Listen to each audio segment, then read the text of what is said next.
வணக்கம். இன்னைக்கு வகுப்புல நம்ம கத்துக்கக்கூடிய விஷயம் பார்த்தீங்கன்னா, பசி அப்படிங்கிற ஒரு தலைப்புல பசி சார்ந்த சில இயற்கையான புரிதல்கள் பத்தி நம்ம அந்த வகுப்புல தெரிஞ்சுக்க போறோம். இந்த பசி அப்படிங்கிற விஷயத்துல நம்ம புரிஞ்சிக்க வேண்டிய மிக முக்கியமான விஷயம் என்ன அப்படின்னா, ஸ்கிரீன்ல பாருங்க, பசி அப்படிங்கிற வார்த்தைக்கு பக்கத்துல உயிரின் தேடல் அப்படின்னு ஒரு வரிகள் இருக்கும். அப்போ பசி அப்படிங்கிற விஷயம் நம்ம கேள்விப்பட்டது, அதுனா உயிரின் தேடல். உயிர் தேடுமா? என்ன பண்ணும்? ஆக இந்த உடல், இந்த மனம், இந்த ரெண்டுமே ஆரோக்கியமா இருக்கணும் அப்படின்னா ஃபர்ஸ்ட் அந்த உடம்புல உயிர் இருக்கணும் இல்லையா? உயிர் இருக்கிற உடம்புல தானே ஆரோக்கியமா இருக்கட்டும், பிற விஷயங்கள் எதுவுமே சாத்தியப்படும். அப்போ இந்த உடம்புல நடக்கக்கூடிய ஒவ்வொரு விஷயங்களும், ஒவ்வொரு மாற்றங்களும், நம்ம செய்யக்கூடிய ஒவ்வொரு விஷயத்துக்கும் அடிப்படையா இருக்கிறது இந்த உடல் இருக்கக்கூடிய உயிராற்றல். ஆக அந்த உயிர் என்ன செய்யுதோ அதுதான் ஒட்டுமொத்த உடலினுடைய இயக்கம். இப்ப நம்ம கையை தூக்குறோம் அப்படின்னா நம்ம உயிர் அதுக்கு சப்போர்ட் பண்ணுது. நம்ம கண்ணால ஒரு விஷயத்த பாக்குறோம் அப்படின்னா நம்ம உயிர் அதுக்கு சப்போர்ட் பண்ணுது. அப்போ இந்த உடம்புல உயிர் இருப்பதில் மட்டுமே இந்த உடலால ஒவ்வொரு விஷயத்தையும் செய்ய முடியும். உயிர் இல்லாத ஒரு உடல் பார்க்க முடியாது, கேட்க முடியாது, கை கால் அசைக்க முடியாது. அப்போ இந்த உடலினுடைய ஒவ்வொரு அங்க அசைவும் உயிர் அப்படிங்கிற விஷயம் இருக்கிறதால மட்டுமே நடக்குது அப்படிங்கறத நம்ம ஃபர்ஸ்ட் உணரணும். இப்போ பசிக்கும் இந்த உயிரினுடைய தேடலுக்கும் என்ன சம்பந்தம் அப்படிங்கிற புரிதல் தான் இன்னைக்கு நம்ம கத்துக்க போறோம். ஆக பசி அப்படிங்கிறது யாருக்கு வரும்? ஒட்டுமொத்த உயிரினங்களுக்கும் இருக்கும். அது மனித இனமா இருக்கட்டும், எல்லா உயிரினங்களுக்கும் பசி அப்படிங்கிறது அதோடைய அடிப்படை தேவை. பொதுவாகவே நம்மளுடைய வரலாற்றில் நம்ம படிச்சிருப்போம், ஆதி மனிதனுடைய தோற்றத்திலிருந்து அவங்களுடைய அடிப்படை பார்த்தீங்கன்னா உணவு தேடல் தான். விலங்குகளை வேட்டையாடுறது, தாவரங்களை சாப்பிட்றது, கிழங்கு வகைகளை சாப்பிட்றது. அப்போ அவங்களுடைய அடிப்படை தேடல் பார்த்தீங்கன்னா உணவு தேடல் தான். அவங்க பசியை பூர்த்தி பண்ணிக்கணும், அதுக்காக உணவுகள் தேடுவாங்க, வேட்டையாடுவாங்க. அதுதான் அவங்களுடைய அடிப்படை. அப்போ உணவு அப்படிங்கிற ஒரு விஷயம் எப்ப நம்மளுக்கு தேவைப்படுது அப்படின்னா, பசிங்கிற ஒரு விஷயம் நம்ம எப்போ உணர்ந்தோமோ, பசி அப்படிங்கிற விஷயம் நம்மளுக்கு எப்போ உணர்த்துச்சோ அப்பதான் உணவு அப்படிங்கிற விஷயம் இந்த உடலுக்கு தேவை அப்படிங்கறத மனிதனுடைய உணர்வு இந்த பசி மூலியமா உணர்வை நம்ம கிட்ட கொண்டு வந்து சேர்த்துச்சு. அப்போ இந்த பசிய நம்ம எப்படியெல்லாம் ஹேண்டில் பண்றோம், இந்த பசி நம்ம கிட்ட என்னதான் சொல்ல வருது, நம்ம இந்த பசிக்கு என்ன ரெஸ்பான்ஸ் பண்றோம் அப்படிங்கறத நம்ம உணர்றதுக்கு முன்னாடி நம்ம ஃபர்ஸ்ட் உடம்பு பத்தின ஒரு சின்ன புரிதல் நம்மளுக்கு வேணும். ஏன்னா அதுதான் மிக முக்கியமானது. இந்த உடல் அப்படிங்கிறது பொதுவா நம்ம பார்த்திருப்போம் இல்லையா, நம்மளுடைய பள்ளி பாடங்களே நம்ம படிச்சிருப்போம். உடல் அப்படிங்கிறது செல்களால் உருவானது. தமிழ்ல அணு அப்படின்னு சொல்லுவாங்க இல்லையா, அணுக்களால் உருவானது அப்படின்னு சொல்லுவோம். அப்போ இந்த உடல் அப்படிங்கிறது அணுக்களால் ஆனது. அதை நம்ம செல் அப்படின்னு சொல்றோம்.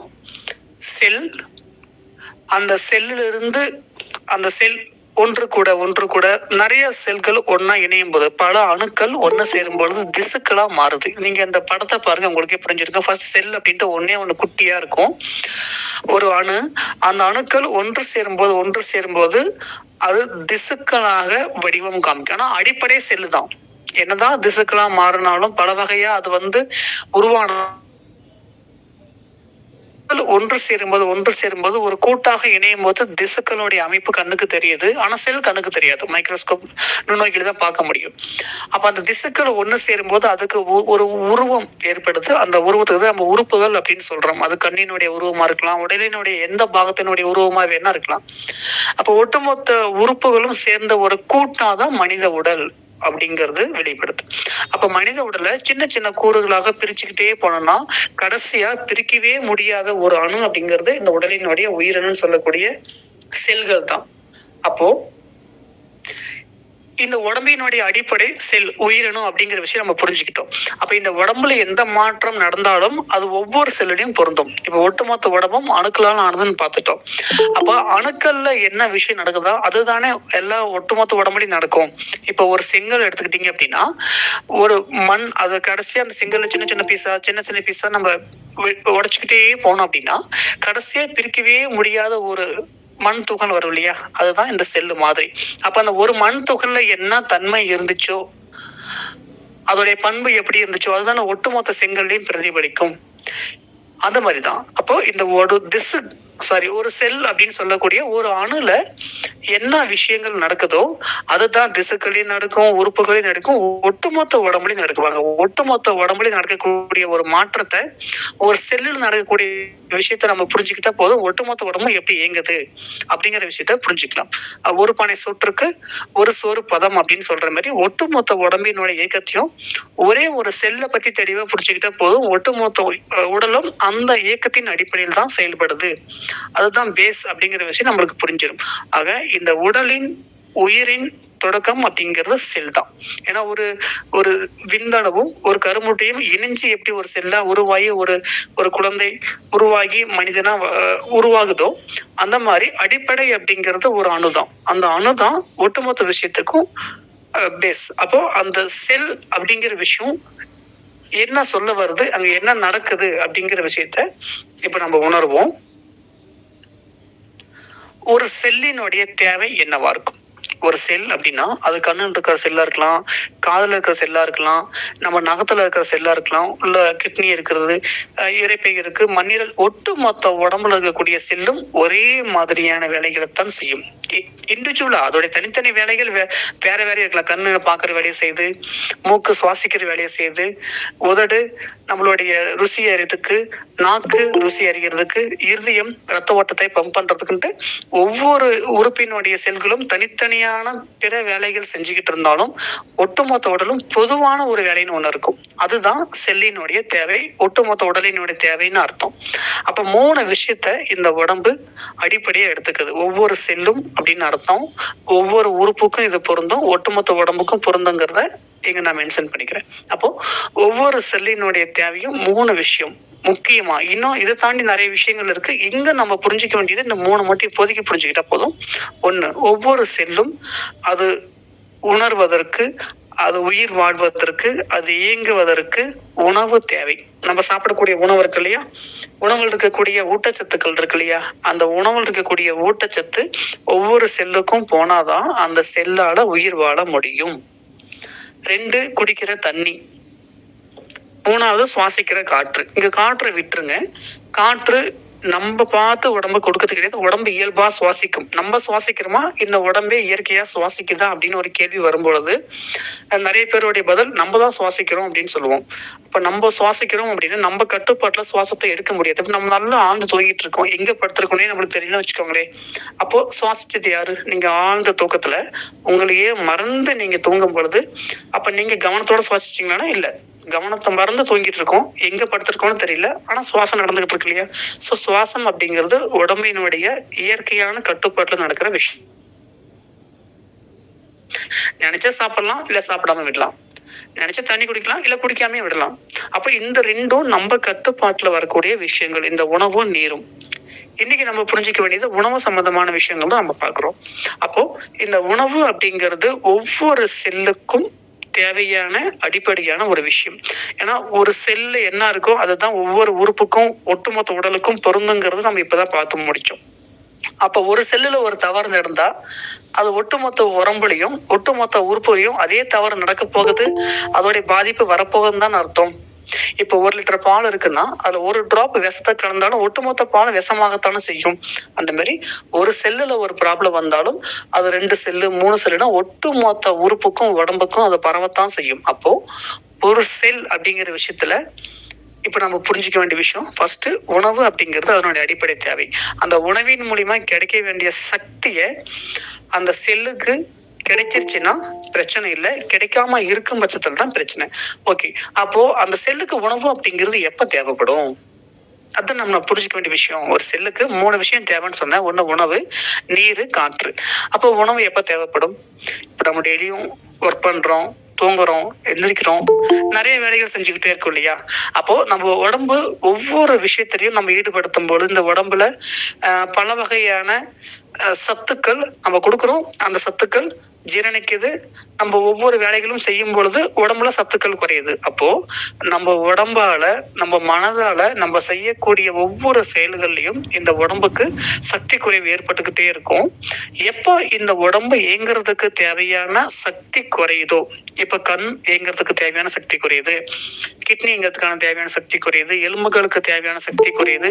அப்போ ஒட்டுமொத்த உடம்பும் இயங்குவதற்கு தேவையான ஒரு ஆற்றல் குறையும் பொழுது, ஒரு சக்தி குறையும் பொழுது உடம்புக்கு சக்தி தேவை ஏற்படும். ஒட்டுமொத்த உடம்புக்கும் சக்தி குறையும் பொழுது, அதாவது ஒவ்வொரு செல்லடியும் சக்தி குறையும் பொழுது அந்த செல் என்ன பண்ணும் அப்படின்னா, நான் மறுபடியும் இயங்கணும் அப்படின்னா எனக்கு ஊட்டச்சத்து, உணவு மூலமா ஊட்டச்சத்து தேவை. என்னுடைய செல்களும், அதாவது ஒட்டுமொத்த உறுப்புக்கும் ஒரு தேவை ஏற்படும். அப்போ இந்த தேவை எதனுடைய தேவை? செல்லினுடைய தேவைங்கிறது நம்ம புரியுது. செல்லு எப்படி இயங்கும்? உயிர் இருந்தா தானே இயங்கும். அப்போ உடம்பினுடைய உயிர் நம்ம கிட்ட என்ன சொல்லுது அப்படின்னா, இந்த தொடர்ந்து இந்த உடம்பு இயங்கணும் அப்படின்னா அந்த உடம்புக்கு சக்தி தேவை. அந்த சக்தி தேவையத்தான் பசி அப்படிங்கிற உணர்வு மூலியமா அறிவிக்கும். அப்போ ஒவ்வொரு செல்லும் இயங்குறதுக்கு உணவு தேவைன்னு பார்த்தோம். எப்ப உணவு தேவைப்படும்? இந்த ஒட்டுமொத்த உடலும் இயங்குறதுக்கு தேவையான சக்தி உடம்புல குறையுது. அந்த சக்தியை மறுபடியும் கொடுத்தாதான் ஒவ்வொரு உறுப்பும் அதோட வேலை செய்யும். இருதயம் ரத்தத்தை பம்ப் பண்ணும், கிட்னி யூரினை ஃபில்டர் பண்ணணும், உடல் இயங்குறதுக்கு தேவையான எதிர்ப்பு சக்தி வேணும். இப்படி ஒவ்வொரு வேலையும் நடக்கிறதுக்கு ஒவ்வொரு செல்லுக்கும் சக்தி தேவை இல்லையா? அந்த உடல் இயங்குவதற்கு, உயிர் சரியா இயங்குவதற்கு தேவையான சக்தியைத்தான் பசி அப்படிங்கிற விஷயத்த மூலியமா உயிர் நம்ம கிட்ட பேசுது, கேக்குதுன்னு அர்த்தம். அப்போ அந்த உயிரை நம்ம மதிச்சோமா? உயிருக்கு தானே இப்போ உணவு தேவை. நம்முடைய ஆற்றலை கொடுத்து நம்ம உயிர் வாழ்றதுக்கு தேவையான அடிப்படையே உணவுன்னு தானே சொல்றோம்.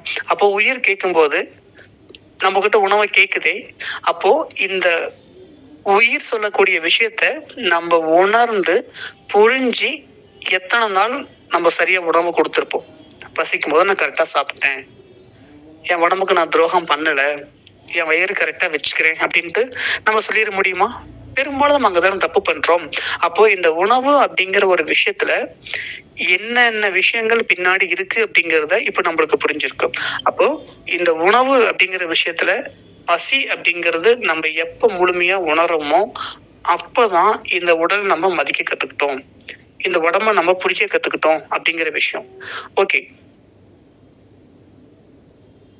நமக்கு மிக அவசியமான ஒண்ணு இதுதான். ஒட்டுமொத்த ஆரோக்கியத்தின் அடிப்படை அப்படிங்கிற விஷயம் பார்த்தோம். இப்போ இன்னொரு விஷயத்த நம்ம புரிஞ்சுக்கணும். பசி அப்படிங்கிறது ஏன் ஏற்படுதுன்னு பார்த்துட்டோம். அப்போ பசியை நம்ம மதிச்சோமா?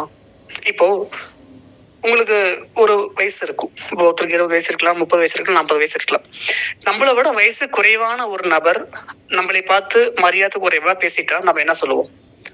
ஒன்னு திட்டுவோம், இல்லைன்னு அடிக்க போவோம். ஒரு வயசுக்கு ஒரு மரியாதை இல்லையா? எப்படி நீங்க தரக்குறைவா பேசலாம்? எப்படி வயசுக்கு ஒரு மரியாதை கொடுக்காம எதிர்த்து பேசலாம் அப்படின்னு கேட்போம். அப்போ இந்த உடம்புல இருக்கக்கூடிய உயிர் எந்த அளவுக்கு மிகப்பெரிய ஒரு ஆற்றல் கொண்டது. உயிரை நம்ம மதிச்சோமா? நம்மளே ஒருத்தர் சாதாரணமா எடுத்து பேசினா எவ்வளவு கோவம் வருது. அப்ப இந்த உயிரை மதிச்சு உயிர் நம்ம கிட்ட வெளிப்படுத்தக்கூடிய அந்த பசியை உணர்ந்து நம்ம சாப்பிட்டு இருக்கோமா? பசிக்கு மரியாதை கொடுத்துருக்கோமா? பசியை கவனிச்சிருக்கோமா?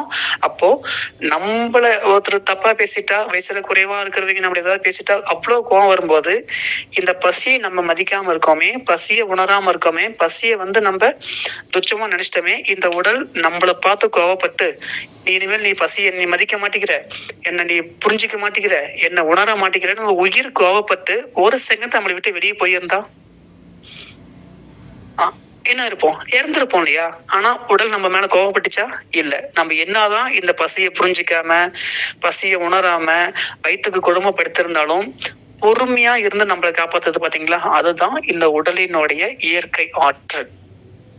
என்ன நடந்தாலும் நம்மளை விட்டு கொடுக்காம இருக்குது இல்லையா? பொறுத்து போகுது இல்லையா? அதுதான் இந்த வயிற்றுக்கான விஷயம். இருக்காது. ஏன்னா பஸ்ஸுக்கு டைம் ஆச்சு, சாப்பிட நேரம் இல்லை. ஆபீஸ்க்கு டைம் ஆச்சு, சாப்பிட நேரம் இல்லை. ஸ்கூலுக்கு டைம் ஆச்சு, சாப்பிட நேரம் இல்லை.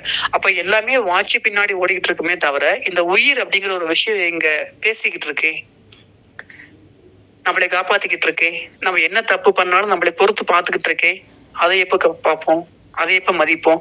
அப்போ பசிய நம்ம புறக்கணிச்சா இந்த பசி நம்மளே புறக்கணிக்குமா? அப்போ இந்த பசிக்கு நம்மளை நோட் பண்ணுமா? இந்த பசியை நம்ம மதிக்கலங்கிற விஷயம் அதுக்கு எப்படி தெரியும்? ஆக இந்த பசி நம்மளைய எப்படி புறக்கணிக்கும் அப்படின்னா, இப்ப டெய்லி உங்களுக்கு காலையில 8:30 மணிக்கு பசிக்குதுன்னு ஒரு உதாரணத்துக்கு வச்சுக்கோமே. அப்போ 8:30 மணிக்கு பசிக்கும் போது என்னால சாப்பிட டைம் கிடையாது. நான் 9 மணிக்கு தான் சாப்பிடுவேன், 10 மணிக்கு தான் சாப்பிடுவேன். இல்ல நான் எனக்கு 8:30 மணிக்கு எனக்கு ஸ்கூலுக்கு, ஆபீஸ்க்கு, காலேஜுக்கு பஸ் வந்துடும். ஆனா எனக்கு பசி வர நேரம் அந்த டைம் இருக்காது. வேற வழி இல்லாம நான் 7:30 நான் சாப்பிட்டு போயிடுவேன். அப்போ ஒண்ணு பசி லேட்டா சாப்பிட்டுருவோம், அப்பயும் பசிய மதிக்கல. பசி வர்றதுக்கு முன்னாடியே சாப்பிட்டுருவோம், அப்போ உடம்ப மதிக்கல. அப்போ பசியும் மதிக்கல, உடம்பையும் கவனிக்கல, எதையுமே புரிஞ்சுக்காம அந்த வயிறு அந்த பசியை கொடுமைப்படுத்திக்கிட்டே இருக்கும் இல்லையா?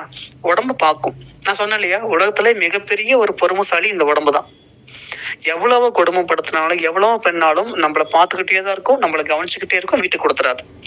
ஒரு கட்டத்துல இதெல்லாம் தாங்க முடியாம நடக்கக்கூடிய ஒரு பிரச்சனை, ஒரு குடும்பம் தான் நோய். அதுக்கப்புறம் தான் இறப்பு.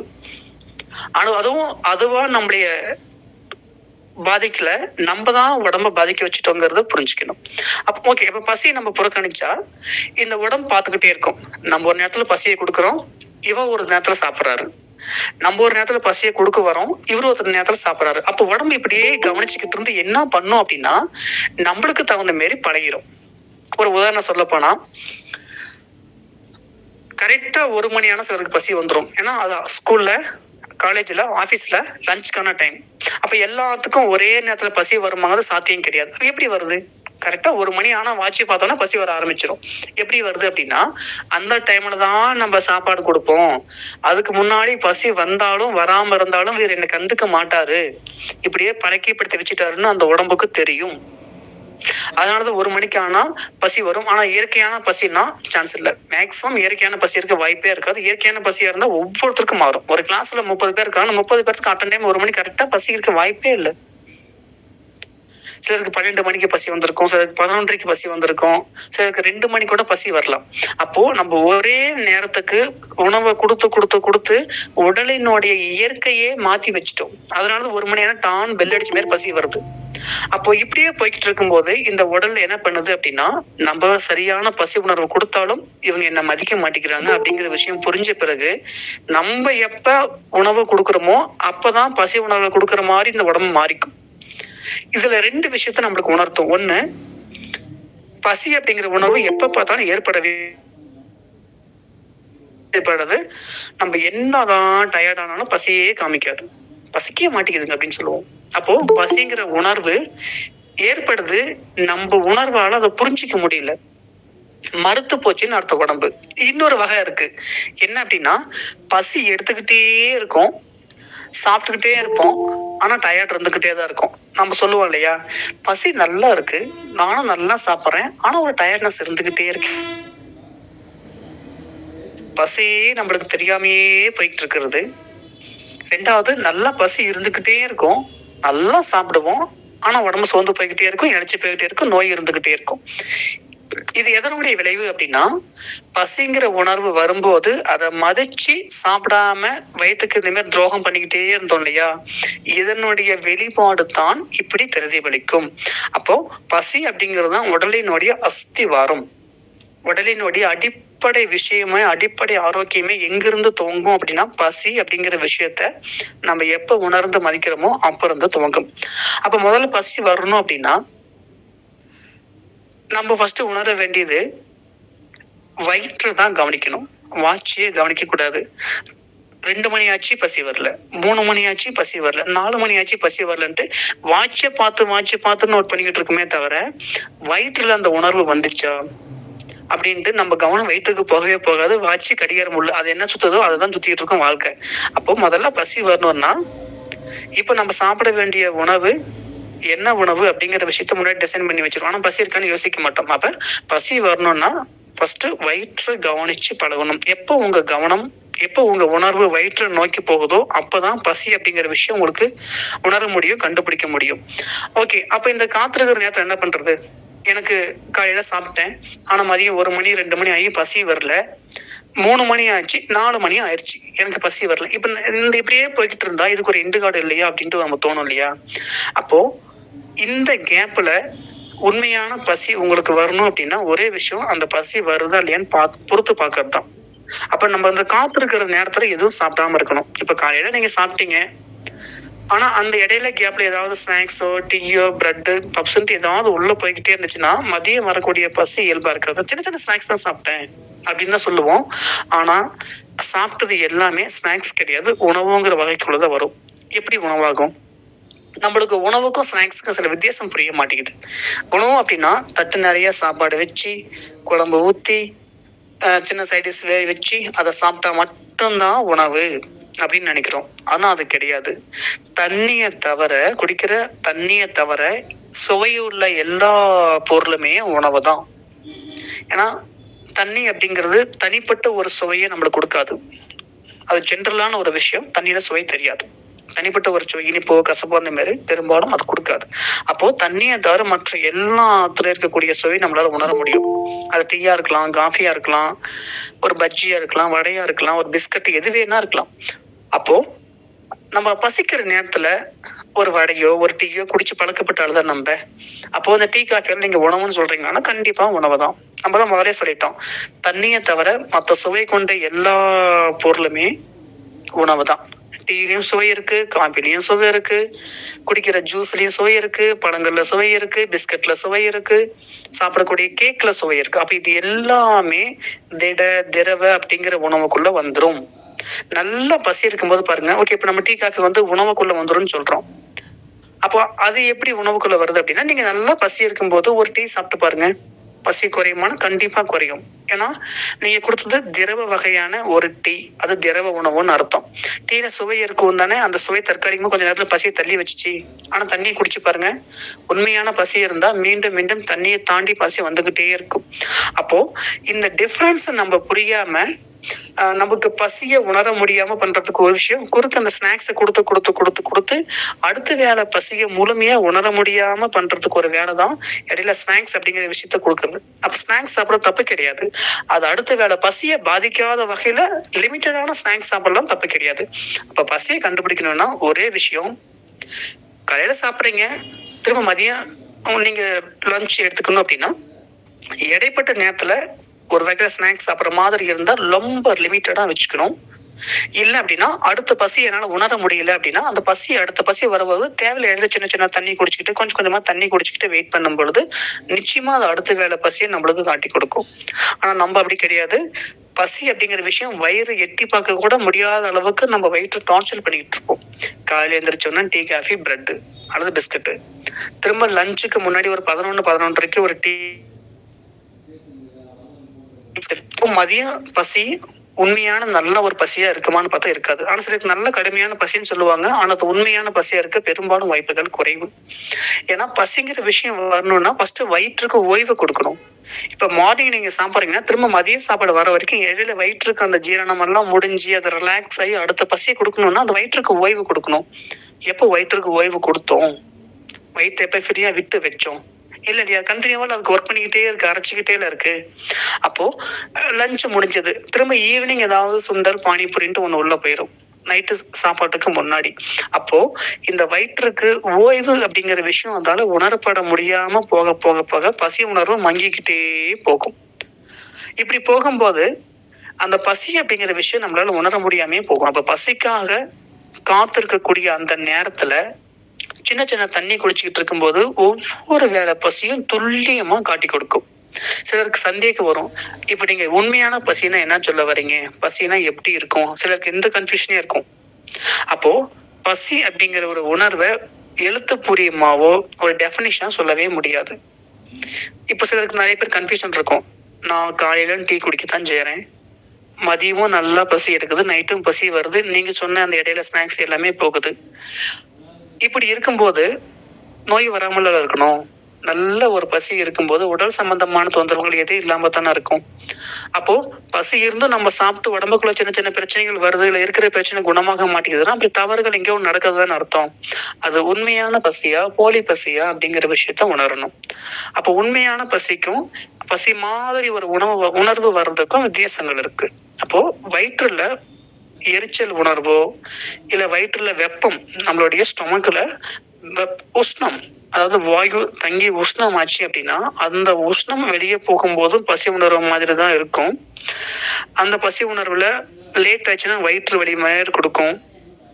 சில டைம் சாப்பிட லேட் ஆனா கை கால் நடுக்க ஆரம்பிக்கும், தலை சுத்தல் வரும், கோபம் கோபமா வரும்.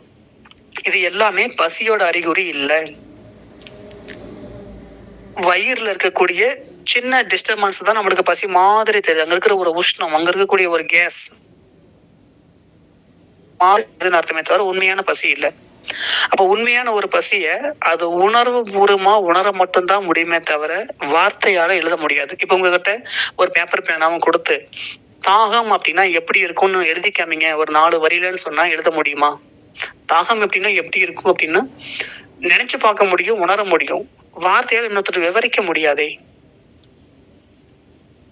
அப்போ பசிங்கிற உணர்வும் அது மாதிரிதான். இதமான உணர்வு, பசிக்கிற உணர்வு வரும்பொழுது நான் சொன்ன மாதிரி இந்த கோபம் வர்றது, கை கால் நடுங்கிறது, தலை சுத்துறது, இந்த மாதிரியான சின்ன சின்ன தொந்தரவுகளும் காமிக்காது. அந்த பசிங்கிற உணர்வு இதமான உணர்வு. அதை உணர்ந்தா மட்டும்தான் புரியுமே தவிர இன்னொருத்தர் அதை விளக்கலாம் முடியாது.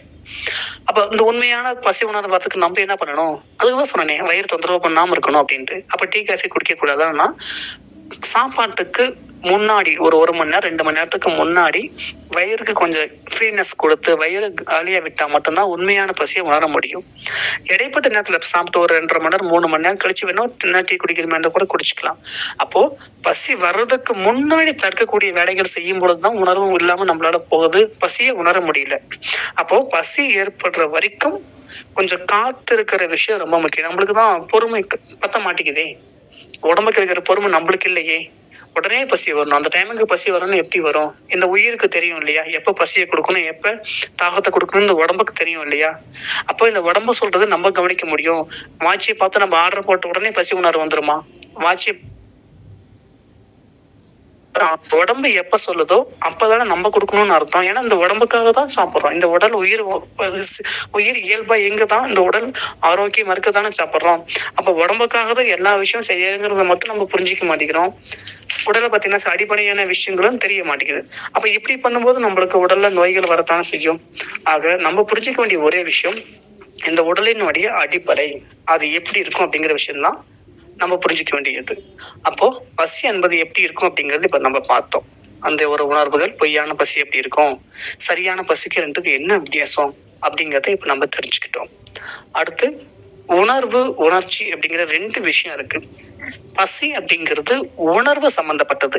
நம்ம எல்லாமே பொதுவாவே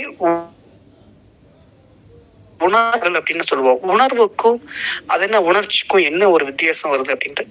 உணர்வு அப்படிங்கிறது இந்த உயிர் நம்ம கிட்ட பேசக்கூடிய ஒரு மொழி. எனக்கு தூக்கம் வர மாதிரி இருக்கு, அந்த உணர்வு இருக்கு இல்லையா, அந்த உணர்வை ஃபீல் பண்ணும்போது தான் தெரியும்.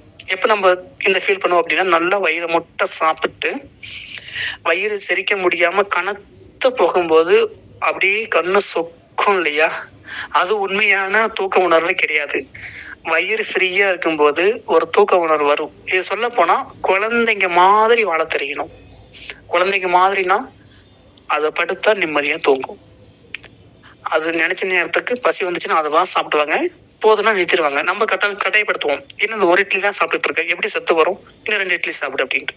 அந்த உடம்புக்கு தெரியும் இப்ப 1 இட்லி ஜீரணிக்க முடியுமா, 2 இட்லி ஜீரணிக்க முடியுமான்னு குழந்தை உடம்புக்கு தெரியும். அழுவோம், கதரும் வேணான்ட்டு.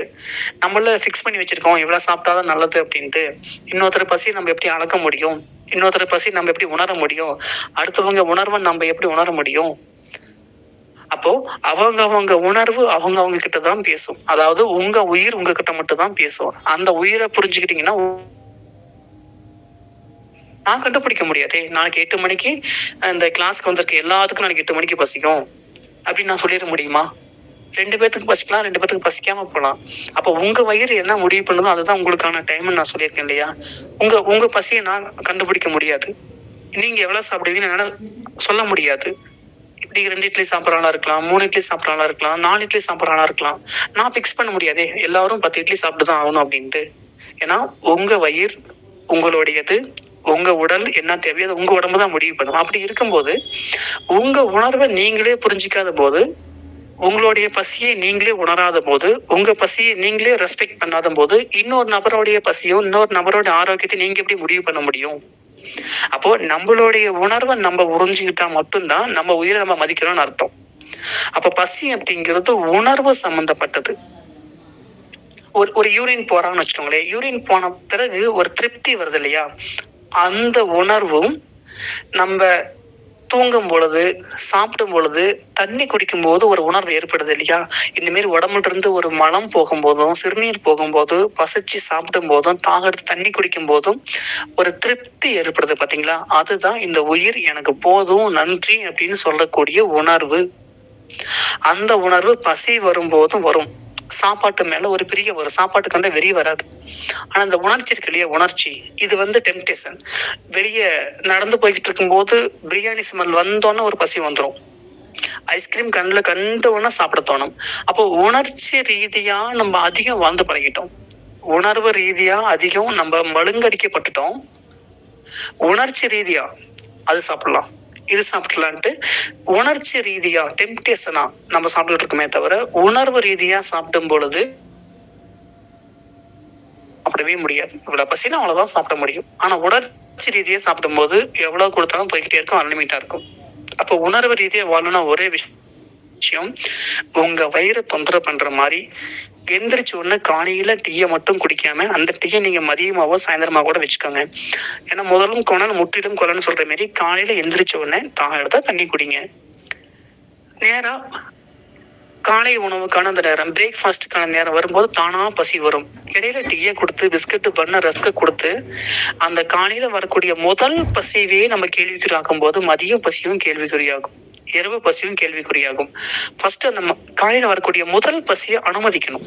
அதை ஃப்ரீயா அனுமதிச்சிங்கன்னா அடுத்தடுத்து உடம்பு பழகும். சரியான பசிக்கு இவங்க உணவை கொடுக்குறாங்க அப்படிங்கிற விஷயம் உடம்பு கொஞ்சம் கொஞ்சமா மாறி தன்னுடைய இயல்பு நிலைக்கு அது வரும் பொழுது முழுமையான ஆரோக்கியம் நம்ம கையில நிற்கும்.